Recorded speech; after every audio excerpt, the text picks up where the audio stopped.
Hi, Ms. Taylor. This is Omar speaking out the AP Computer Science one-page reflection extra credit thing. Question 1. The most important concept I learned this semester was from Unit 4, which was my worst unit. I learned how data is collected and used, but what stood out to me the most was how companies gather a huge amount of info and use algorithms to predict behavior, such as with Amazon and social media.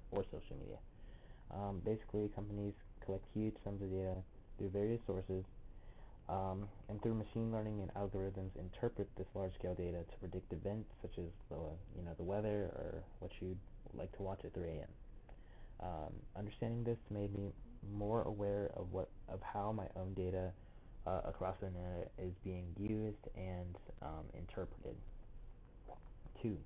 Question 2. A mistake I kept making this semester was with concatenation and lists. I didn't really understand the strings and what the rules for concatenation were, so I kept making errors. I sometimes also messed up in my lists in forgetting and miscounting the order in the list, and I eventually fixed these issues by slowing down and checking my work carefully, as well as practicing my mistakes, like the questions I got wrong. After practicing more, I became much more consistent with using lists and combining strings correctly.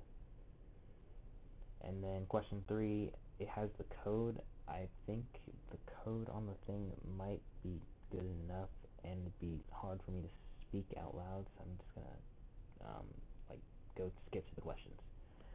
So number A, this function creates the part of the black outline on the baseball in my final Carol project with Jeremiah. It correctly positions Carol and paints specific tiles black to form the baseball's border, and the name of the function is baseball_border. I use short loops to simplify repeated movements and painting steps. The baseball has a curved pattern, so using loops kept the code organized and prevented me from writing the same movements over and over. It also made the code easier to write and understand. And then C, the function used loops such as for I in range 10 to repeat motions.